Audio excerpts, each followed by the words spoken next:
আসসালামু আলাইকুম। সারা বিশ্বের শিক্ষার্থীদের জন্য একটি দুঃসংবাদ হচ্ছে, যারা এই মুহূর্তে আমেরিকায় পড়াশোনার প্রস্তুতি নিচ্ছেন তারা আপাতত কোনো প্রস্তুতি নিতে পারবেন না। অন্তত যুক্তরাষ্ট্রে পড়াশোনার জন্য ভিসা আবেদন করতে পারবেন না। খবর হচ্ছে এই, যুক্তরাষ্ট্রের শিক্ষার্থী ভিসার অ্যাপয়েন্টমেন্ট অনির্দিষ্টকালের জন্য স্থগিত করল ট্রাম্প প্রশাসন। ট্রাম্প ক্ষমতায় আসার পরপরই প্রথমে অভিবাসীদেরকে টার্গেট করলো, এখন টার্গেট করছেন শিক্ষার্থীদের। শুধু তাই না, যে এই যুক্তরাষ্ট্রের উন্নত শিক্ষা দীক্ষার ব্যবস্থা, নামি দামি বিশ্ববিদ্যালয়, হার্ভার্ড ইউনিভার্সিটি সহ সব বিশ্ববিদ্যালয়ের সঙ্গে এক ধরনের যুদ্ধ, সেখানে অনুদান বন্ধ করেছে।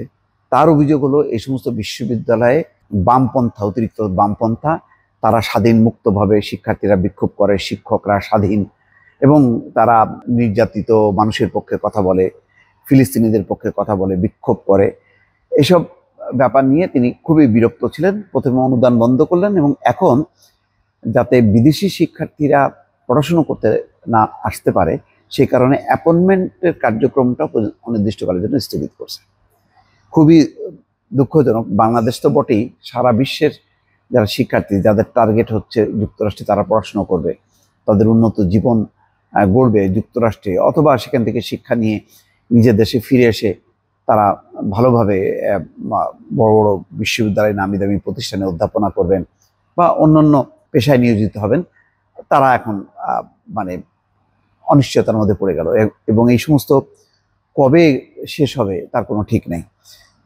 যুক্তরাষ্ট্রের প্রেসিডেন্ট ডোনাল্ড ট্রাম্পের প্রশাসন দূতাবাসগুলোকে শিক্ষার্থী ভিসার অ্যাপয়েন্টমেন্ট নির্ধারণ বন্ধের নির্দেশ দিয়েছেন, অর্থাৎ আবেদনকারীদের সাক্ষাৎকারের যে কর্মসূচি সেটা স্থগিত করার নির্দেশ দিয়েছেন। পাশাপাশি এমন ভিসার আবেদনকারীদের সামাজিক যোগাযোগ মাধ্যমে যাচাইয়ের প্রক্রিয়া আরও জোরদার করার প্রস্তুতি নিচ্ছে তারা। অর্থাৎ যারা আবেদন করেছে, সামাজিক যোগাযোগ মাধ্যমে দেখা হবে তাদের অ্যাক্টিভিটিসগুলো কেমন, তারপরেই সিদ্ধান্ত নেবে।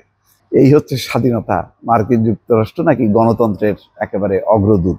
মার্কিন দূতাবাসগুলোতে পাঠানো এক স্মারকে যুক্তরাষ্ট্রের পররাষ্ট্রমন্ত্রী মার্কো রুবিও জানান, এই স্থগিতাদেশ পরবর্তী নির্দেশ না দেওয়া পর্যন্ত বহাল থাকবে। বার্তায় বলা হচ্ছে, শিক্ষার্থী ভিসা এবং বৈদেশিক বিনিময় কর্মসূচির আওতাধীন ভিসার ক্ষেত্রে সামাজিক যোগাযোগ মাধ্যমে যাচাই জোরালো করা হবে। এটি মার্কিন দূতাবাস এবং কনসুলেটগুলোর উপর গুরুত্বপূর্ণ প্রভাব ফেলবে। অর্থাৎ যেমন বাড়তি চাপ, নতুন প্রক্রিয়াগত বাধা, সময় সাপেক্ষ কাজের বোঝা, এগুলি চাপ পড়বে আর কি। এই পদক্ষেপ নেওয়ার ঘোষণা এমন এক সময় এলো যখন যুক্তরাষ্ট্রের শীর্ষস্থানীয় কিছু শিক্ষা প্রতিষ্ঠানের সঙ্গে ট্রাম্পের দ্বন্দ্ব চলছে। প্রতিষ্ঠানগুলোর কর্তৃপক্ষকে ট্রাম্প অতিরিক্ত বামপন্থী বলে মনে করেন। তার অভিযোগ, প্রতিষ্ঠানগুলো ক্যাম্পাসে ইহুদি বিদ্বেষের সুযোগ দিচ্ছে এবং বৈষম্যমূলক ভর্তি নীতি অনুসরণ করছে। তার মানে এখানে একটা বর্ণ বৈষম্য দেখছে, অর্থাৎ ইহুদি বিদ্বেষ দেখছে। কারণ ইহুদিরা, বিশেষ করে ইসরায়েল, তার যে কর্মকাণ্ড, তার বিরুদ্ধে শিক্ষার্থীরা মানবাধিকার প্রশ্নে বিক্ষোভ করছে, এটা ভালো নজরে দেখছে না।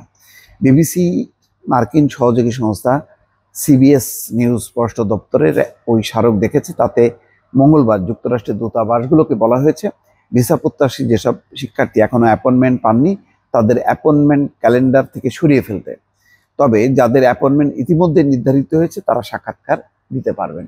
এই হচ্ছে দর্শক পরিস্থিতি। শিক্ষার্থী, অভিবাসী সব এখন শত্রু বনে গেছে ট্রাম্প প্রশাসনের। ভালো থাকবেন। আল্লাহ হাফেজ।